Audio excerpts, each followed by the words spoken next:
మీరు చెప్పండి, వాక్యం వినేవాడు మనం యేసుప్రభుని అనుమానిస్తామండి? అసలు నాకు మేలు చేసినా చేయకపోయినా ఆయనే నా ప్రభు.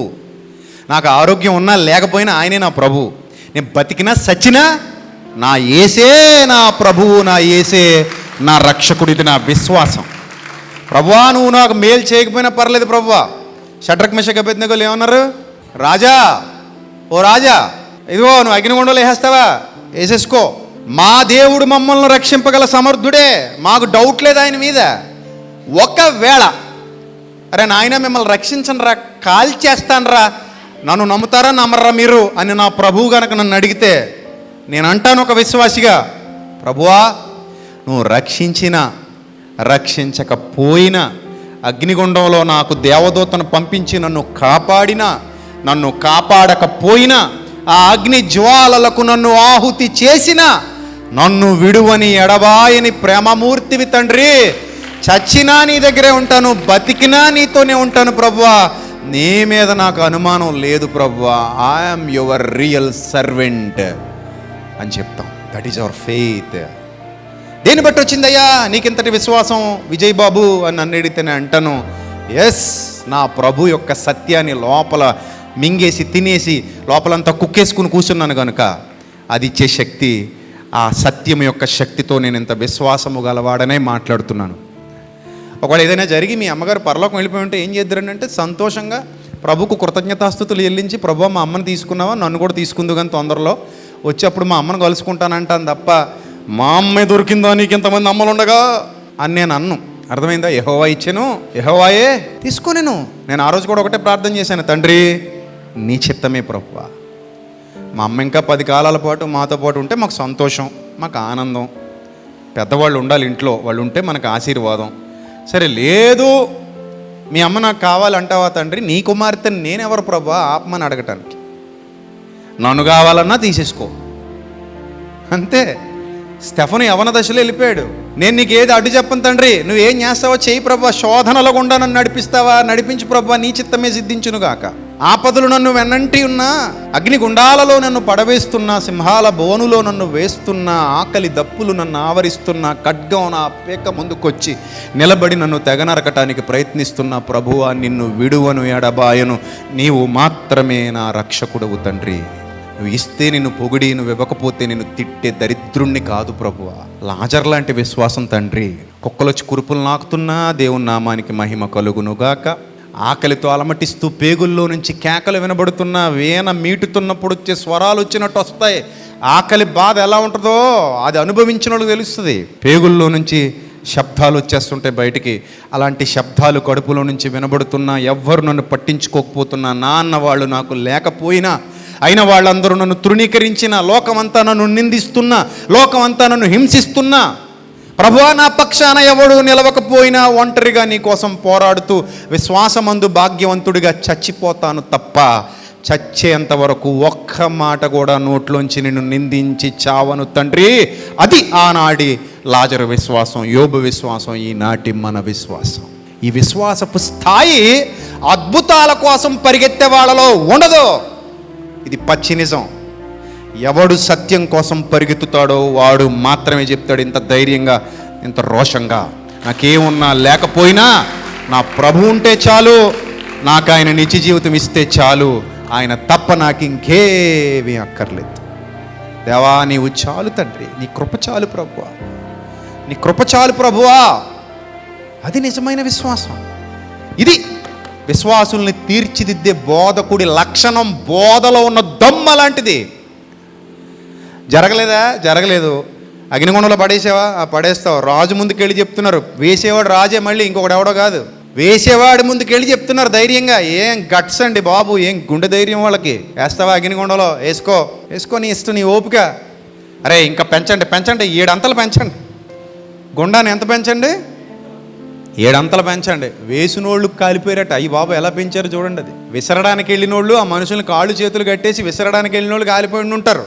కానీ వీళ్ళు లోపల తిరుగుతుంటే రాజుగారికి బల్బు విడిపోయింది. ఏమంటున్నాడు? నాయన ఇలా రండి, నా కళ్ళకేమైనా చత్వారం వచ్చిందా, లేకపోతే మీ అందరి కళ్ళకి చత్వారం వచ్చిందా, లేకపోతే మీరు బాగున్నారా, నేను బాగోలేదా, నాకైతే ఏం అర్థమై సావట్లేదు. అక్కడ ఎంతమంది కనబడుతున్నారయ్యా, మనం ఎంతమందిని ఇసిరాం?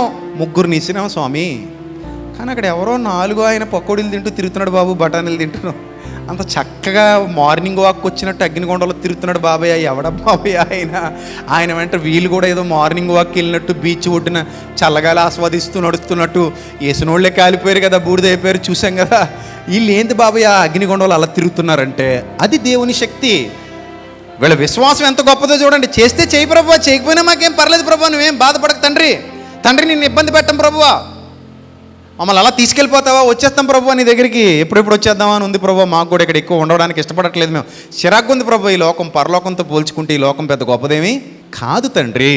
అందుకే పాటలో ఈ లోకము కాదు శాశ్వతము, పరలోకమే నాకు ఆశ్రయము. ఎంత మంచి పాట అది. నా యేసుని ఆగమనము మేఘాలపైన పయనము, ఏనాడో ఆ సుదినము వేచి ఉన్నది నా హృదయము. ఈ లోకము కాదు శాశ్వతము, పరలోకమే నాకు ఆశ్రయము. వేదనైనా శోధనైనా బాధలైనా క్రైస్తవుడనే పేరు కొరకే పొందుకోనా.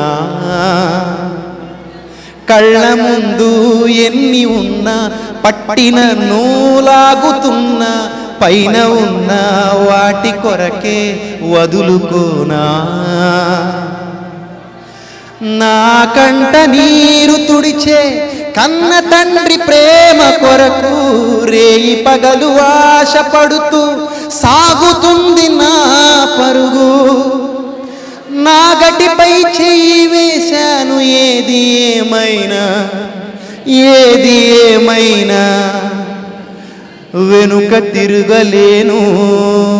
ఈ లోకము కాదు శాశ్వతము, పరలోకమే నాకు ఆశ్రయము. ఆ పాట వింటుంటేనే చాలు ప్రభా ఈ జీవితానికి అనిపిస్తుంది. అలాంటి పాటలు రాసి అందించాను మీ అందరికీ. పరిశుద్ధాత్మ సహాయంతో వ్రాయబడినటువంటి పాటలు వింటున్నప్పుడు మనకు కలిగేటువంటి శక్తి అలా ఉంటుంది. కాబట్టి దేవుని యందు విశ్వాసం ఉంచి, విశ్వాసపు స్థాయి మీటర్ సర్రన పైకి లేచిపోవాలి. విశ్వాసం అంటే దేని బట్టయ్యా నీ విశ్వాసం?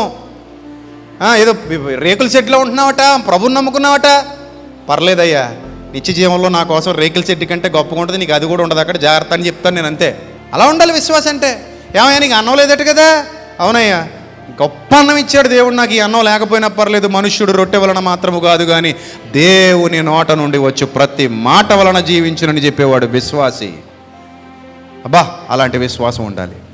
సాలలో పశువులు లేకపోయినను, అంజూరపు చెట్లు ఫలించకపోయినను, ద్రాక్ష చెట్లు పూత పుయ్యకపోయినను నా యెహోవా యందు నేను ఆనందిస్తాను, ఆయన నేను ఘనపరుస్తాను, ఆయన నేను మహిమపరుస్తాను. నాకే ఉన్నా లేకపోయినా నా యేసయ్యకే ఇక్కడ ఏమి లేదు. అది భక్తుల లక్షణం. నా యేసు ప్రభువుకే ఇక్కడ ఏమీ లేదు. ఆయన వచ్చినప్పుడు రాజులాగా వచ్చాడు కానీ లోక సంబంధమైన రాజులాగా జీవించలేదు కదా. నక్కలకు బొరియలు ఉన్నాయి, ఆకాశ పక్షులకు గూళ్ళున్నాయి, నా ప్రభువు తలవాల్చుకున్నట్టుకైనను స్థలము లేదు. అయినను నా ప్రభువునందు విశ్వాసం ఉంచిన నేను ఆయన కంటే బాగుండేలా నన్ను నిలబెట్టాడు, నా దేవునికి మహిమ కలుగునుగాక అంటాను. సో ఆయన కంటే నేనే గొప్పగా బతుకుతున్నాను ఈ భూమి మీద. నా ప్రభువు నాకంటే దారుణమైన పరిస్థితులు చవి చూశాడు ఈ లోకంలో. నాన్న వాళ్ళు వదిలేశారు ఆయన్ని. ఆయన సువార్త పరిచర్యకు వచ్చినప్పుడు సపోర్ట్ లేదు, కుటుంబం సపోర్ట్ లేదు ఆయనకి. మరణ సమయానికి శిష్యులు వదిలి పారిపోయారు. ఒక్కడొచ్చాడు లాస్ట్లో, యోహాను గారు భక్తుడు. మిగిలిన వాళ్ళందరం ఖడ్గము కాపరి మీద పడినప్పుడు గొర్రెలన్నీ చెదిరిపోవునను లేఖనం నెరవేరునట్లు వాళ్ళందరూ ఖడ్గమా నా గొర్రెల కాపరి మీద పడుము అన్నప్పుడు ఆయన దగ్గర నుండి శిష్యులందరూ చెదిరిపోయారు, ఎవరు లేరు ఆయనకి. చివరికి వాళ్ళ అమ్మ కూడా ఒంటరిది అయిపోయిందని బాధపడుతున్నాడు. ఆయన సిలువ మీద ఉండి యోహాన్ని పిలిచి అంటాడు, యోహాను ఇదిగో నీ తల్లి, ఇదిగో అమ్మ నీ కుమారుడు, ఇక మీదట నీ ఇంట్లో చేర్చుకో. అంతటి దుస్థితి, దుర్భర పరిస్థితి నా ప్రభువుకి ఎదురైనప్పుడు నాకేం వద్దు ప్రభువా, ఇస్తే ఈ ప్రభువా, ఇవ్వకపోతే లేదు ప్రభువా, నాకేం కావాలో నీకు తెలీదా ప్రభువా అడుగుతాను ప్రభువా, ఇష్టమైతే ఈ ప్రభువా, నీకు ఇష్టం లేదా, నీ చిత్తం కాదా, ఇవ్వకు ప్రభువా. నేనేం విశ్వాసం నుంచి తొలగిపోను ప్రభువా, నాకు రక్షణ ఇచ్చావు చాలు తండ్రి. ఎంతమంది చెప్పగలరు? మీ చేతులు చూపించండి. నాకు రక్షణ ఇచ్చావు చాలు తండ్రి, నువ్వేమి ఇచ్చినా ఇవ్వకపోయినా ఇంకేం పర్లేదు ప్రభువా, నువ్వు ఇచ్చేది నువ్వు ఇస్తావు, ఇవ్వకపోతే నువ్వు ఇవ్వవు. నాకు ఏది ఇష్టమో ఇష్టం లేదో నీ ఇష్టాన్ని బట్టి ఉంటుంది తప్ప నా ఇష్టాలు ఏమున్నాయి తండ్రి, నీ ఇష్టమే ప్రభువా, నీ చిత్తమే సిద్ధించునుగాక. అది విశ్వాసపు స్థాయి. నా పిల్లలందరూ అలాగ ఉండాలి. మీరందరూ ఇక్కడే కాదు, అన్ని సంఘాలు, మన బిడ్డలందరూ అలాగే ఉండాలి. చావు వరకు ఇదే మీకు సూత్రం, గుర్తుపెట్టుకోండి.